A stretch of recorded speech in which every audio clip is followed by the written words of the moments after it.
আসসালামু আলাইকুম। আমি সোনিয়া আফরিন চলে এসেছি নতুন একটি রান্না নিয়ে। আজকে আমরা রান্না করব গরুর মাংসর রসা কষা, যেটা অনেক বেশি টেস্টি এবং ইয়ামি। ট্রাস্ট মি, আপনি বাসায় এই রেসিপিটা রান্না করে আপনার প্রিয় মানুষদেরকে যখন দিবেন, তখন তাদের এত এত গুডস কমেন্টস আপনাকে দিবে, যে কারণে আপনার দিলটা খুশ হয়ে যাবে। চলুন আমরা রান্নাটা ঝটপট শিখে ফেলি। তো প্রথমেই আমি দিয়ে দেব কড়াইতে তেল, আর অবশ্যই এখানে তেলের পরিমাণটা অনেক বেশি লাগবে।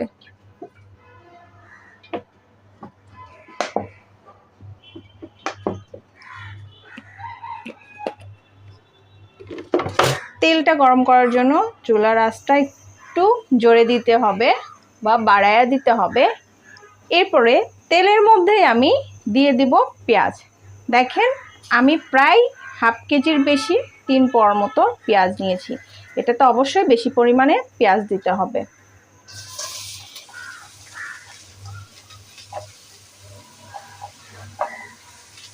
সামনেই যেহেতু কোরবানির ঈদ, সেই জন্য আমরা গরুর মাংসর নিত্য নতুন রেসিপি শিখে রাখি। মাংস পেলেই আমরা আমাদের প্রিয় মানুষদেরকে সুন্দর সুন্দর রেসিপি করে খাওয়াবো। প্রতিবারের মতো আমরা পেঁয়াজ ভাজার জন্য অল্প পরিমাণে লবণ অ্যাড করে দিব। আমি অল্প পরিমাণে লবণ পেঁয়াজটা ভাজার জন্য দিয়ে দেব। গরুর মাংস আসলে অনেক ধরনের বা অনেকভাবে রান্না করা যায়। আমি নিজে অনেক রকমের গরুর মাংস রান্না করতে পারি। ইনশাল্লাহ আস্তে আস্তে আপনাদের সব শিখাবো, এবং অবশ্যই আপনারাও বাসায় সেই মাংসগুলো রান্নার রেসিপি আপনার প্রিয় মানুষদেরকে রান্না করে খাওয়াবেন। চলুন পেঁয়াজটা ভাজা পর্যন্ত আমরা অপেক্ষা করি। পেঁয়াজটা ব্রাউন কালার করে নিতে হবে। পেঁয়াজটা যত বেশি ভেজে ভেজে আপনি রান্না করবেন মাংস, তত বেশি মজা হবে। দেখেন, পেঁয়াজটা ব্রাউন ব্রাউন কালার হয়ে গেছে। গরুর মাংসর জন্য পেঁয়াজটা বেশি ব্রাউন কালার করা যাবে না, কারণ গরুর মাংস যেহেতু একটু সিদ্ধ করতে হয় বেশি সময় ধরে, সেই জন্য পেঁয়াজটাও বেশি সময় ধরেই সিদ্ধ হয়ে যাবে। মুরগির মাংসের ক্ষেত্রে পেঁয়াজটা ব্রাউন কালার করে তারপরে সিদ্ধ করতে হয়। আমি বেশি ব্রাউন কালার করে পেঁয়াজটা ভাজবো না, যেহেতু এটা গরুর মাংস, সেই জন্য আমি অল্প একটু পেঁয়াজটা ভেজে তার মধ্যে বাকি মশলাগুলো অ্যাড করে দিব। কারণ গরুর মাংস যেহেতু অনেক বেশি সময় ধরে রান্না করতে হয়, সেই জন্য অটোমেটিকলি পেঁয়াজটা সিদ্ধ হয়ে যাবে। আর মুরগির মাংসের ক্ষেত্রে পেঁয়াজটা ব্রাউন কালার করে ভেজে নিতে হয়, কারণ মুরগির মাংস অল্পতেই সিদ্ধ হয়ে যায়। এর জন্য পেঁয়াজটা সুন্দর করে ব্রাউন কালার করে ভেজে নিলে খেতে অনেক বেশি ইয়ামি হয়। আমি এটার মধ্যে অ্যাড করে দিব বাকি সব উপকরণ। এখানে আমার আছে 1 চা চামচের একটু বেশি জিরা বাটা। আমি অফ ক্যামেরায় সবগুলো বাটাবাটি করে ফেলছি। এইখানে আছে প্রায় 2 চা চামচের বেশি মশলা, গরম মশলা বাটা, অর্থাৎ এলাচ, দারচিনি, লং, গোলমরিচ এবং সাদা এলাচও বলা যায় বা কালো এলাচ যেটা, সেটা। আর এইখানে 2টা রসুন, এইখানে আদা বাটা। আমি সবগুলো দিয়ে দিব উপকরণ।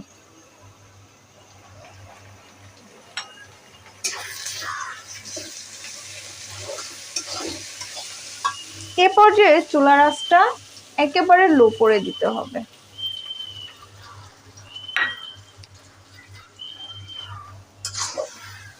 এ পর্যায়ে আমি দিয়ে দিব লবণ। আমি পেঁয়াজটা হালকা ভাজার জন্য লবণ দিয়েছিলাম অল্প পরিমাণ, এখন আমি পরিমাণ মতো লবণ দিয়ে দিব। যে যার যার মতো স্বাদ অনুসারে লবণ দিয়ে ফেলবেন।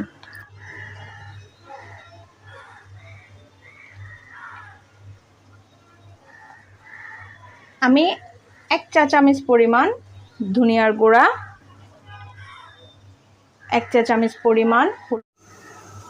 এবার বাকি বাটা পানিটা অ্যাড করতে হবে, অর্থাৎ মশলা বাটা পানি যেটা ছিল সেটা আমি অ্যাড করে দেব, এবং চুলার আঁচটা লো লেভেলের দিয়ে দিতে হবে।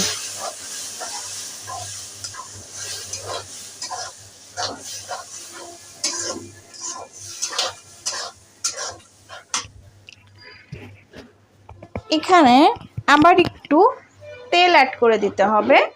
এবার আমি আগে থেকে সিদ্ধ করা আলুগুলো দিয়ে দিব। আমি অফ ক্যামেরাতে 1 টেবিল চামচের একটু বেশি তেল আবার অ্যাড করে ফেলছি। এখন আমি মাংসটা অ্যাড করে ফেলতেছি। মশলাটা আপনারা আপনাদের মাংসর পরিমাণ অনুসারে দিবেন। আমার এখানে 1.5 কেজির বেশি মাংস ছিল, সেই জন্য আমি এই পরিমাণে মশলা অ্যাড করেছি। দেখেন মাংসটা আমি দিয়ে দিয়েছি এবং সেটাকে এভাবে নেড়েচেড়ে কষাতে হবে। আমরা অফ ক্যামেরায় এটাকে কষায় নেব। চলেন আমরা মাংসটাকে প্রায় 15 থেকে 20 মিনিট পর্যন্ত কষায় নেই। এখানে মাংসটা আপনাকে কষাতে হবে প্রায় 15 মিনিট ধরে এবং সেখানে অল্প পরিমাণ পানি অ্যাড করতে হবে। 1 কাপের মতো পানি দিতে হবে, আর যতটুকু পরিমাণ তেল এবং মশলা কষানোর ঝোল ছিল ততটুকুই হয়ে যাবে। 15 মিনিট পর এটাকে একটু ঢাকনা খুলে নাড়াচাড়া করে দিতে হবে যেন নিচে ধরে না যায়। মাংস নিচে লেগে গেলে একটা পোড়া পোড়া গন্ধ আসে, যেটা খাওয়া যায় না। চলুন আমরা মাংস কষানো পর্যন্ত অপেক্ষা করি। এবার আমরা দেখি মাংসের অবস্থা কি।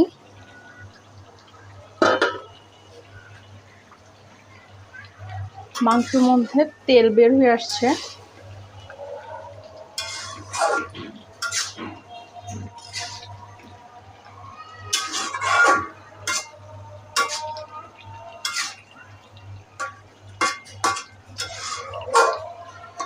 দেখেন এদিক দিয়ে মাংসর তেল এবং মশলা কষানোর পর যে তেলটা দেওয়া হয়েছে সেই তেলগুলো বের হয়ে আসছে।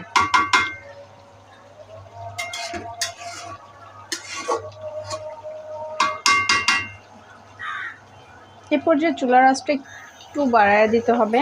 আমি এত সময় পর্যন্ত কিন্তু চুলার আঁচটা লো লেভেলে রেখে দিয়েছিলাম।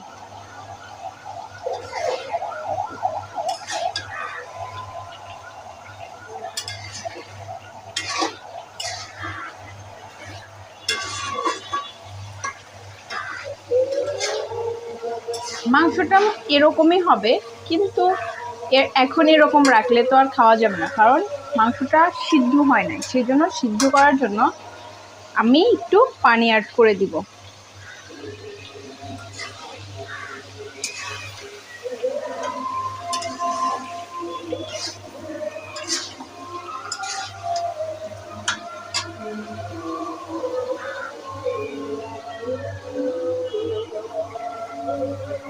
আমি এই চুলাতে ডাল বসায় দিয়েছি। শুকনা শুকনা খাবার তো বাচ্চারা খেতে পারে না, এর জন্য বাচ্চার জন্য ডাল বসায় রেখেছি।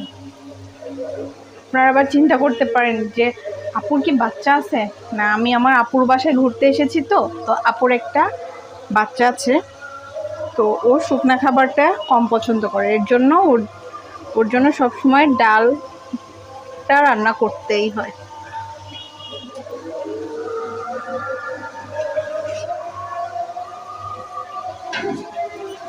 আমি এখন একটু পানি গরম করে নিব। হালকা একটু ঝোল দিতে হবে, অর্থাৎ মাংসটা সিদ্ধ, বাকি সিদ্ধটুকু করার জন্য। কারণ ওই মশলা কষানোর যে পানিটা ছিল আর অল্প একটু পানি অ্যাড করেছিলাম, ওইটা দিয়ে যতটুকু সিদ্ধ হওয়ার হয়ে গেছে, এখন বাকি গরম পানিটা দিয়ে সিদ্ধ করতে হবে। আমি বলেছিলাম যে গরুর মাংসের জন্য পেঁয়াজটা বেশি ভাজতে হয় না। দেখেন এখানে পেঁয়াজগুলো কিন্তু অলরেডি গলে একেবারে মাখো মাখো একটা ভাব চলে এসেছে। যদি আরও বেশি ভাজতেন তাহলে একই অবস্থা হতো। তো কাঁচা কাঁচা রেখে আমি মাংসের সাথে কষা ফেললেই এটা ভালো হয়ে যায়। পানি গরম হওয়া পর্যন্ত আমি আবার একটু ঢেকে দিই। চুলাটা আঁচটা আবার আমি লো করে দিব।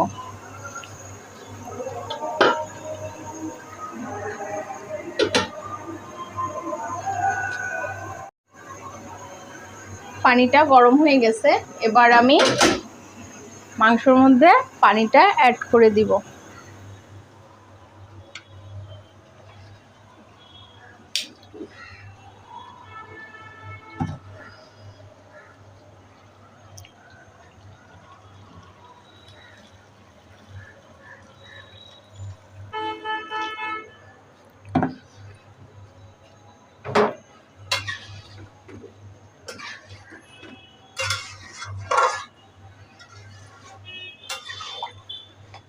আর একটু অ্যাড করে দিব, যেহেতু বাচ্চায় ছোট বাচ্চা আছে, এর জন্য মাংসটা যেন একেবারে নরম হয়ে যায়।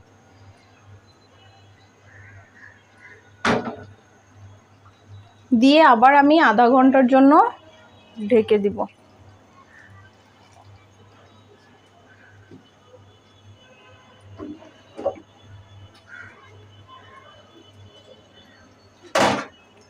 চলেন আমরা আধা ঘন্টা পর চলে আসি।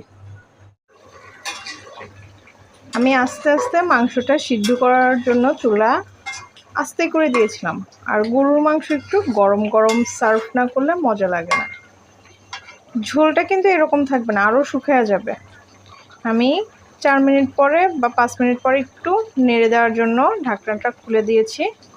একটু পরে আবার আমি ঢাকনাটা দিয়ে ফেলবো। মোটামুটি আর 10 মিনিটের মধ্যে আমার মাংস রান্নাটা হয়ে যাবে। দেখেন হয়ে গেছে আমার গরুর মাংসর রসা কষা। দেখতে কি ইয়ামি না, খেতেও খুব ইয়ামি। বলেছিলাম না ভিডিওর শুরুতেই যে এইভাবে গরুর মাংসটা রান্না করলে আপনার বাসার সবাই, ছোট থেকে বড় সবাই আপনাকে গুড কমেন্টস করবে। আপনারা সবাই বাসায় এভাবে ট্রাই করবেন। আমি এভাবে পরিবেশন করব। পরিবেশন এখন করছি না, যেহেতু গরুর মাংস চুলা থেকে নামাইলেই জমে যাবে, সেই জন্য আমি এভাবেই চুলাতে রেখে দেব। আল্লাহ হাফেজ, আসসালামু আলাইকুম।